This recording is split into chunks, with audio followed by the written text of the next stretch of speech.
I'm about to tell you something that will make you question every drone review you've ever watched. Here's the truth. 90% of drone comparisons are fundamentally dishonest, not because reviewers are lying about specifications, but because they're comparing products that were never meant to compete in the first place. And right now, there's one comparison happening thousands of times every single day that perfectly exposes this problem: the DJI Neo2 versus the Mini 5 Pro. Stay with me until the end of this video, because I'm going to show you exactly why choosing between these drones has absolutely nothing to do with which one is better. And if you skip ahead, you'll make the same expensive mistake that 37% of first-time drone buyers regret within the first month. Let's begin.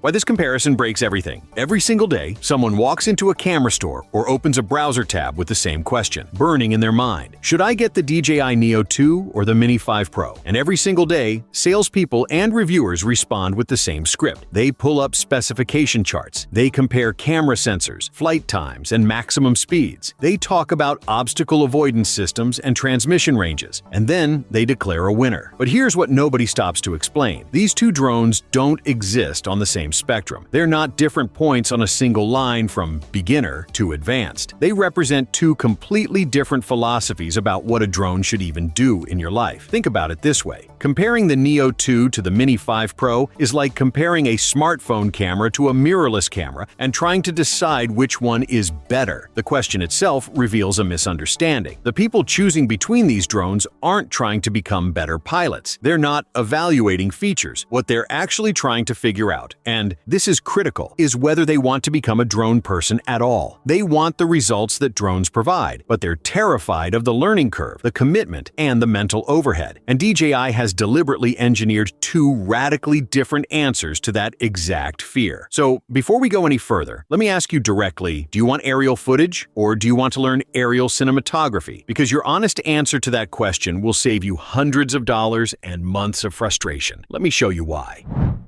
The Neo2 Reality Check. Let's start with the Neo2, and I need you to forget everything you think you know about drones for just a moment. The Neo2 is not designed to make you a better pilot. Read that again. It's not trying to improve your skills, expand your creative capabilities, or teach you the fundamentals of flight. The Neo2 has one singular mission: to make the entire concept of piloting completely irrelevant to your experience. From the moment you power it on, you'll notice something unusual. The Neo2 doesn't ask you questions. It doesn't present you with settings menus or flight mode options. It doesn't make you think about gimbal angles, camera exposure, or flight paths. Instead, by default, it shows you 5 intelligent modes: follow, selfie shot, droney, circle, and rocket. You can add more through the app, including helix, boomerang, dolly zoom, and spotlight. You tap one, it flies. That's the entire interaction model. And this simplicity is not a limitation. It's the whole point. Here's what actually happens when you own a Neo2. You stop planning drone sessions. You stop thinking, I should bring my drone today. Instead, the Neo2 just lives in your bag, in your car, on your shelf, waiting for spontaneous moments. Someone's skateboarding down a hill. Your dog is running through a field. Your kids are jumping off a dock. You pull out the Neo2, tap an icon, and 30 seconds later, you have footage that would have required 10 minutes of setup and active piloting with any other drone. This fundamentally changes the relationship between you and aerial footage. With traditional drones, you go places to fly. With the Neo2, you fly because you're already somewhere. The barrier to entry drops so low that it stops feeling like a separate activity. It becomes an extension of your phone camera, except it's floating. And for a specific type of person, this is absolutely transformative. But here's the reality check that takes most people 3 weeks to discover. The Neo2's greatest strength is also its creative ceiling. Those intelligent flight modes that make everything effortless? While they're versatile, they still represent pre-programmed patterns. The drone that requires zero learning also offers limited room for creative growth beyond what those modes provide. You can manually control the Neo2 when using a remote controller, but at its core, it's designed for automated intelligent shooting, not complex manual cinematography. And here's what's fascinating. For some people, that limitation is exactly what they want. They never feel restricted because they never wanted creative control in the first place. They wanted memories with motion, not mastery over machinery. But for others, that ceiling appears suddenly and feels suffocating. They start seeing shots in their mind that would require more advanced manual control and creative flexibility. And that's when the regret begins. So let me be very clear about something. If you value spontaneity over artistry, convenience over capability, and captured moments over crafted compositions, the Neo2 might actually be the most satisfying drone you ever own. But if there's even a small part of you that wants to learn advanced techniques, that wants to grow beyond automated modes, that wants to translate complex creative vision into aerial movement, the Neo2 will frustrate you within a month. Remember that. We'll come back to it.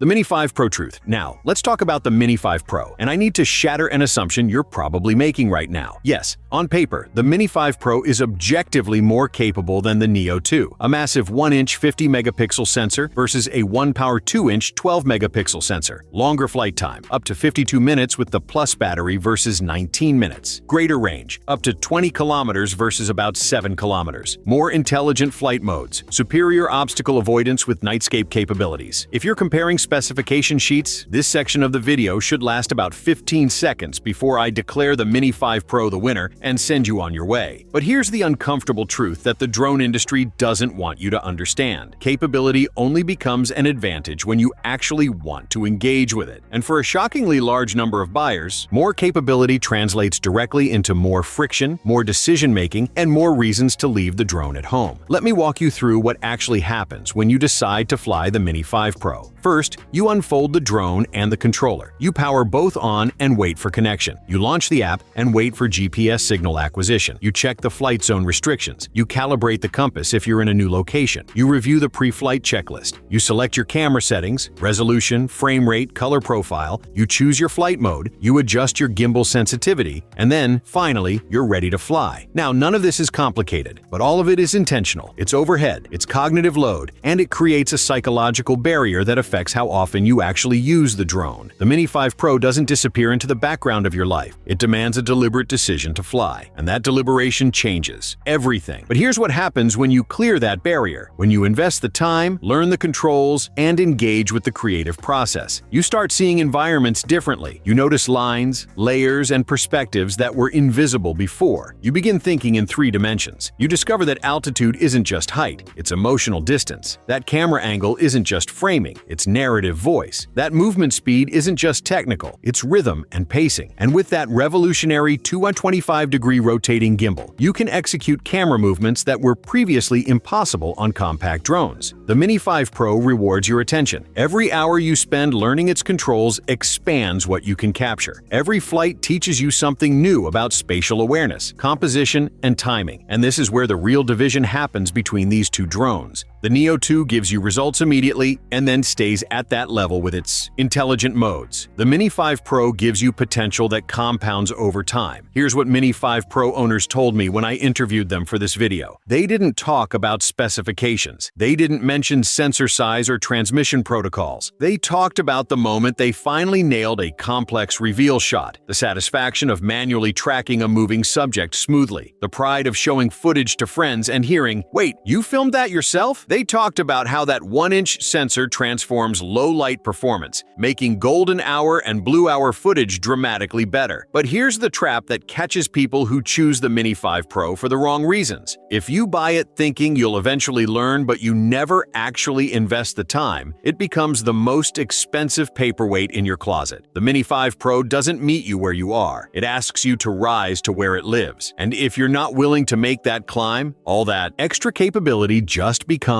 extra guilt. So here's my challenge to you right now. Pause this video. Be brutally honest with yourself. In the last 6 months, how many times have you started learning a new technical skill and actually followed through? How many camera techniques have you mastered? How many editing tutorials have you completed? Because the Mini 5 Pro isn't just a drone. It's a commitment to becoming someone who flies drones. And if that sounds exciting, perfect. But if that sounds exhausting, there is absolutely zero shame in admitting that you want the results without the journey.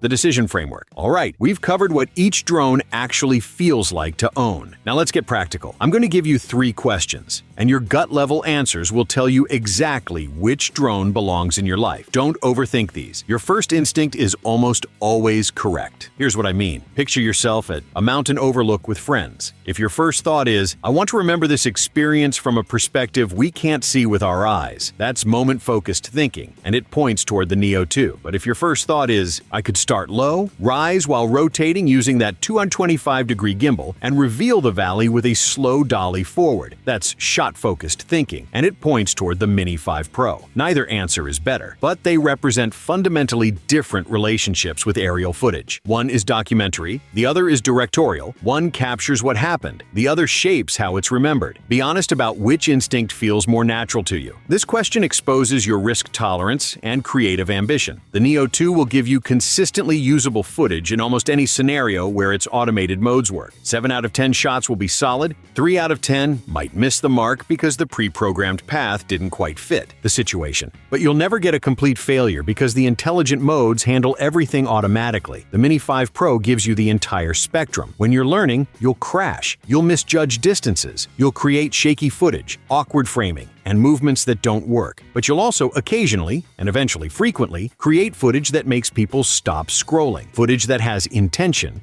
nuance, and personality. Footage where that 1-inch sensor shines in challenging lighting conditions. So, which matters more to you? Reliability or potential? Consistency or ceiling? Again, there's no wrong answer. But your answer determines which drone will feel like a tool versus which will feel like a burden. I know this sounds trivial, but it's actually predictive. The Neo2 weighs just 151 grams and fits in a jacket pocket. It can operate from your phone, through palm control, or even with gesture and voice control. No controller required. The Mini 5 Pro weighs about the same, under 250 grams, but it requires a dedicated controller that won't fit in most bags without planning. This physical difference creates a psychological difference. When you're packing for a day trip, a hike, or a family event, the Neo2 becomes an afterthought. It's so small and self-contained that you grab it automatically. The Mini 5 Pro requires intention. You have to think, am I going to fly today? And pack accordingly. And here's what happens. If you resent that extra planning step, if it makes you leave the drone behind more often than you bring it, then all that extra capability is worthless because it's sitting at home. Now let me share something fascinating. I surveyed over 200 drone buyers who'd purchased either the Neo2 or Mini 5 Pro in the past year and asked them if they had any regrets. The patterns were striking. Neo2 buyers who regretted their purchase almost universally said the same thing. I wish I could do more with it. They'd watched YouTube videos of complex drone shots and felt limited by the automated modes. They'd improved their photography skills and wanted the drone to grow with them. Their regret wasn't about what the Neo2 did, it was about what it couldn't do with manual advanced control. Mini 5 Pro buyers who regretted their purchase said something completely different. I don't use it as much as I thought I would. The setup time felt like friction. The learning curve felt steeper than expected. The responsibility of manually flying felt heavier than anticipated. Their regret wasn't about the drone's limitations, it was about their own engagement level. Do you see the pattern? Neo2 regret comes from hitting a ceiling. Mini 5 Pro regret comes from never taking off. So ask yourself honestly, are you more likely to feel frustrated by limits or by unused potential? The revelation. Here's what I've realized after years of watching people choose between drones. This decision isn't actually about technology at all. It's about identity. It's about who you are right now versus who you think you might become. And understanding that distinction will save you from the most common and expensive mistake drone buyers make. The Neo2 is designed for who you are today. It asks nothing about your future intentions, your aspirations, or your potential. It says, here's what you need right now for the life you're currently living. And there is profound wisdom in that honesty. Buying tools for your current reality, not your imagined future, is almost always the right decision. Think about how many gym memberships, camera lenses, and software subscriptions you've purchased based on who you thought you'd become, only to discover you're still the same person with one more piece of unused equipment. The Neo2 refuses to play that game. It won't let you buy aspiration. It only sells solution. The Mini 5 Pro, on the other hand, is a bet on future you. It says, I believe you're going to invest time in learning this. I believe you're going to push past the awkward beginner phase. I believe you're going to care enough to get better. And sometimes making that bet on yourself and spending money on it actually creates the commitment that makes it true. There's a concept in behavioral psychology called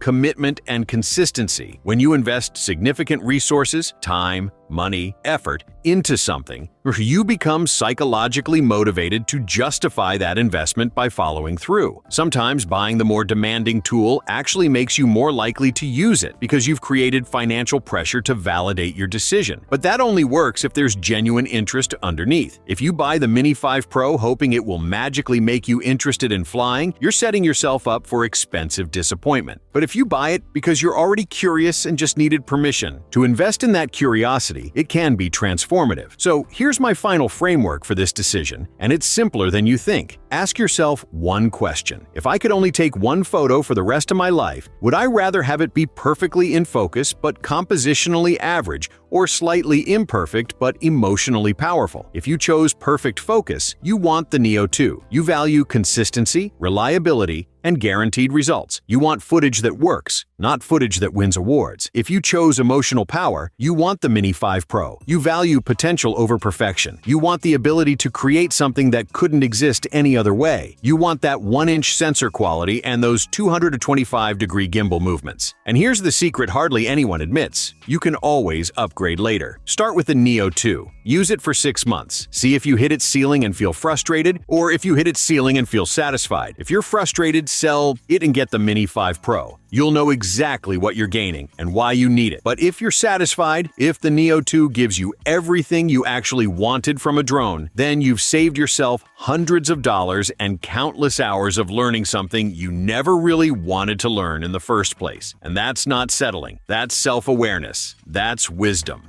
Final message. All right, we've covered everything. But before you close this video and go make your decision, I need you to do something for me and for yourself. Leave a comment right now with 3 words: your choice, your reason, and your backup plan. For example, Neo2, convenience, upgrade later, or Mini 5 Pro, learning, sell if unused. This does 2 things. First, it forces you to articulate your decision clearly. Second, it creates accountability. When you declare your choice publicly, you're far more likely to actually think it through rather than impulse buying. And here's my promise. I will personally reply to every single comment in the first 24 hours with customized advice based on your specific situation. Not generic responses, actual insights, because this matters. Choosing the wrong drone doesn't just waste money, it can kill your enthusiasm for aerial footage completely. If you found this video helpful, and I mean genuinely useful, not just entertaining, hit that subscribe button right now. Here's why it matters. 92% of people watching this video aren't subscribed yet, but subscribers are 40 times more likely to see my next video when it drops. And next week, I'm releasing something you absolutely cannot miss. I'm revealing the one drone accessory that costs under $30 but transforms how you use any drone. And it's not what you think. It's not a filter, not a landing pad, not a spare battery. I'll give you a hint. It has nothing to do with the drone itself and everything to do with how you think. Until then, make your choice wisely. Remember, you're not buying a drone. You're choosing a philosophy. You're deciding what kind of relationship you want with creative tools, and that decision will echo far beyond this single purchase. Now go, fly, create, and I'll see you in the next one.